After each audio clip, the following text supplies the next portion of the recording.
this interview. Mom, I promise to bring milk. Don't worry. Hello, secretary. Clear my day. And it's gonna be a long interview. This one today. Yeah, you should move back more because the heads are cut off. Triceps. I mean, like some of us did the hair, bro. Like, come Yeah, on, how about that? quiet. How about that? How about that?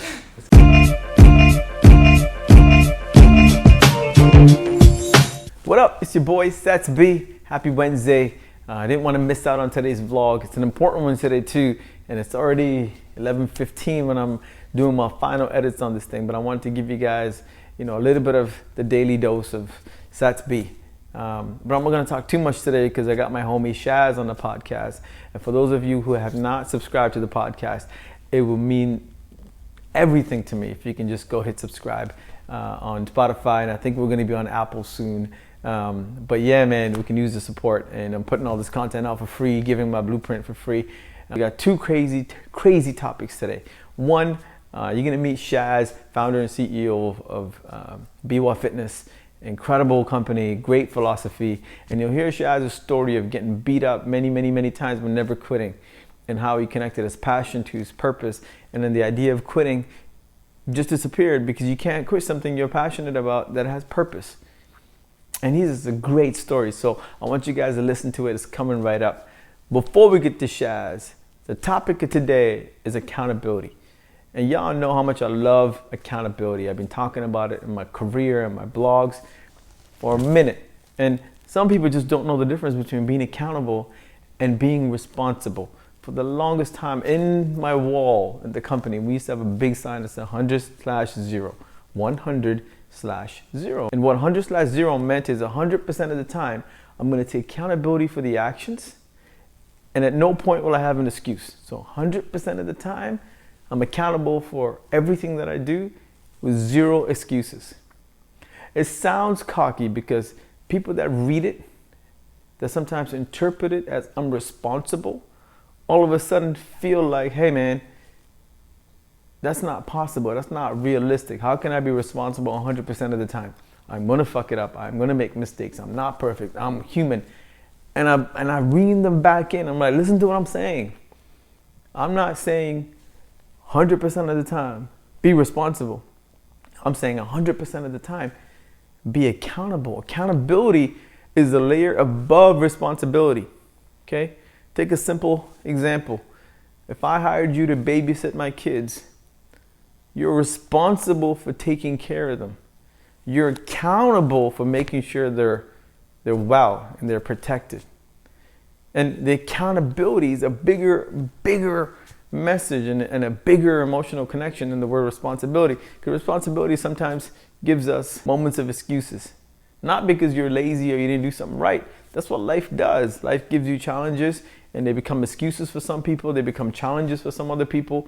But when you just look at your life as a business, or even in relationships as I'm responsible without accountability, you can truly never hold your own. And 100/0 reminds me and my people and everybody I work with that at the end of the day, what we say we're gonna do, we gotta get done. What we say we're gonna do and we can't deliver it, which is okay, life happens. Take accountability. It's not somebody else's problem, it's yours. And when we take accountability for our actions, both successes and failures, you have an opportunity to learn. When you're responsible and you have excuses, you cannot learn the way you have when you have accountability. And if you start to think in every relationship, how can I apply the 100/0 principle, which is 100% of the time I'm going to take accountability for my actions in this relationship with zero fucking excuses, you're going to go a long way. Let's get ready for Shaz. Hope you check it out. Please subscribe. It'll help me out a lot. Talk to you tomorrow. Peace. It's your boy Sats.b.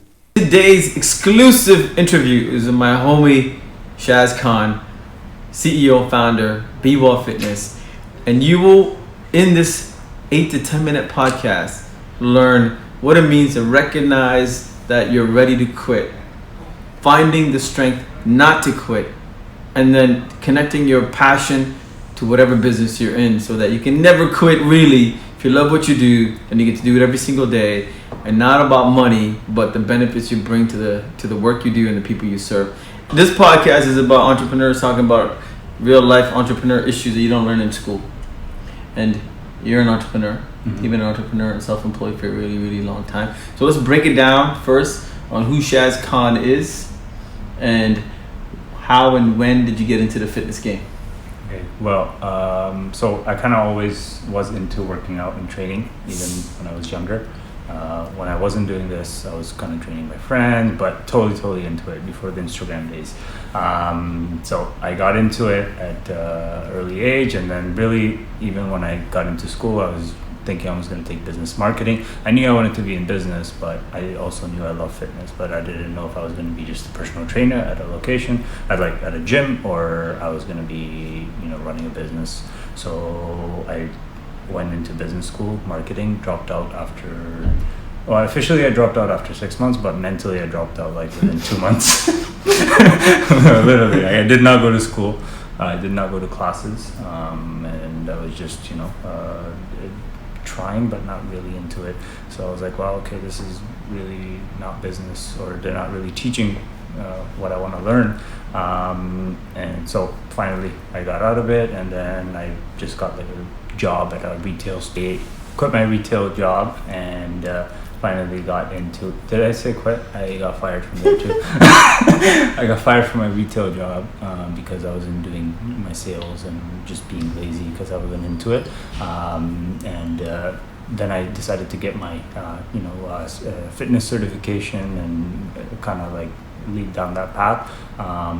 Did have a lot of interest in that, and then did well, but then I tried to get a job at a gym.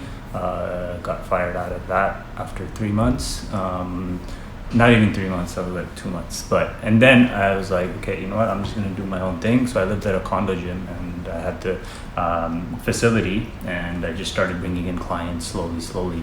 Eventually, after like 6 months, I had like 10 people at the gym, and eventually the condo management found out, and they're like, you can't run a business here. So I had to shut that down. So boom, I was like, okay, what do I do now? I was 19 at the time, so I was like, okay, I will try and open my own studio. That dream of, it's my gym. And so finally tried that. Had a bit of money, whatever I had, put all into it. Didn't go so well. Nobody showed up the first class. Literally no one showed up. A few people texted that it was just a wrong location in downtown, so it was just like, they're like, yeah, this is beside a shelter, we don't feel safe, so we're gonna leave. So literally no class the first day, and that closed down after a month. A lot of my projects lasted a month to 3 months. So I left. After that, I'm like, okay, I'm just gonna start doing mobile training. So that's when I just started coming into downtown, just seeing clients, just going to their condo gyms, going to their houses. But I would drive in from Mississauga every day and stay in downtown from 4 a.m. to 9 p.m. Or 10 p.m., 11 p.m.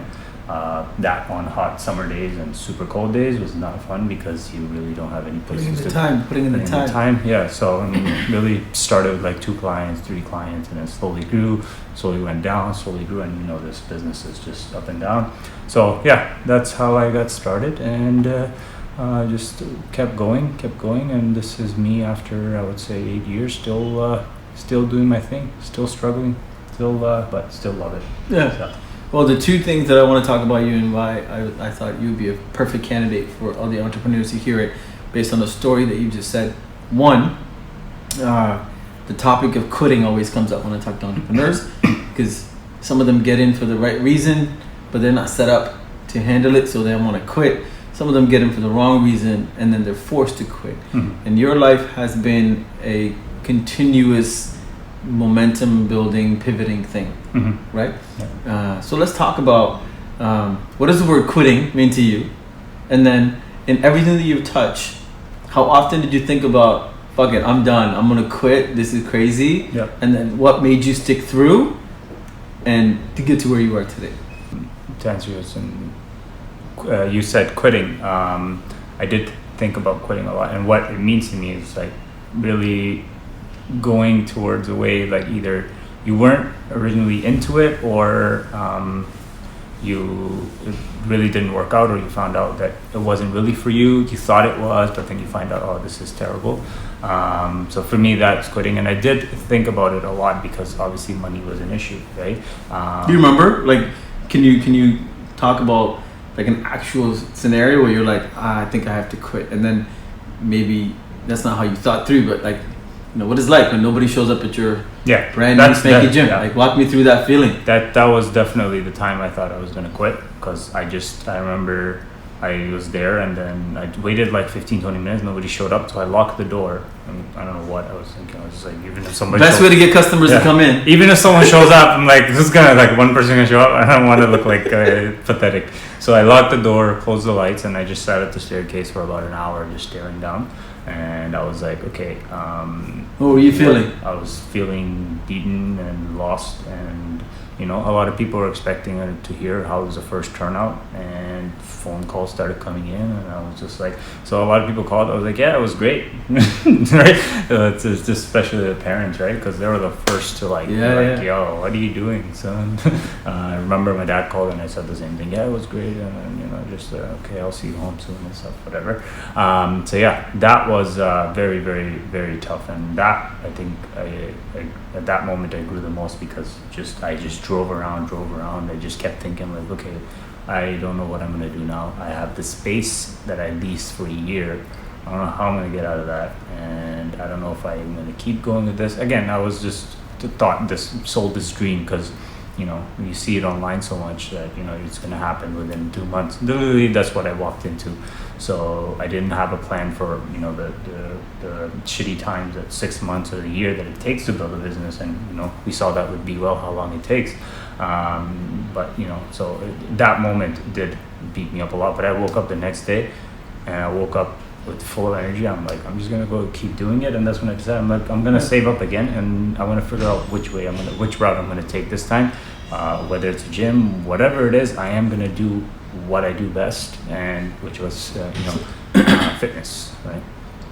What gave you the energy for the next day? Like, one day you're sitting at the stairs, depressed, nobody showed up, answering phone calls, telling your parents everything is cool.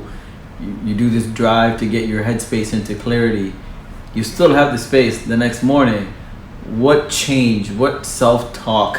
What changed? I would say just that feeling of just being down, and I was like, okay, like either I'm gonna sit here or be like, all right, this didn't work out, or really, like, for me it was like I have no other choice. It's all in. There was really nothing for me at that point, right? It's like, I have to figure my shit out. I've quit pretty much everything, or got fired from pretty much everything. I have to figure it out now. And I was like, I'm just gonna go. I have the few clients that I have that I go see mobile. I'm just gonna go in and still do my best. But like that feeling of being down and then that high, I don't know where it came in, but I didn't have it planned, or didn't really think more about it. But I'm like, I'm gonna kill this no matter what I do. Right? I would say 2-3 years ago, but at those moments I did struggle with money. Even when I was kind of doing well, I was just exhausted. I was working my butt off, but I wasn't really, I wouldn't say like the passion kicked in fully, right? I love fitness, but I was getting exhausted by the overtimes and everything that I was doing. But as my mom got sick. She got diagnosed with cancer. I would say it's been about 3 years. She's been clear. Everything is good now. But that moment really woke me up, because I was like, wow, I've been teaching fitness and health to everyone, but I haven't been teaching it to my family and teaching it to my parents, or really believing in the product that I sell, right?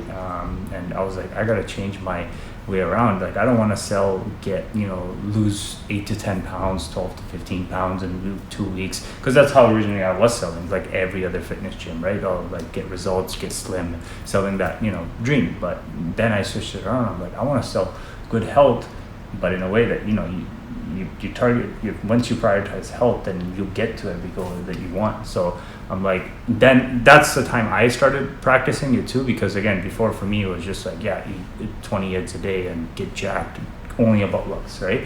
That's when it really changed around. Like, wow, it's not about looks at all, it's about your health too.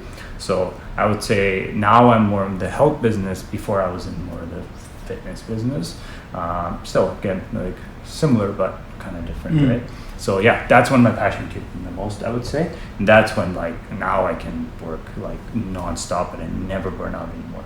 I really don't burn out anymore. I did burn out back then, right? I would just be irritable. I would like finish late, and I was just like, I was doing well money wise, but I wasn't, I would say, happy, right?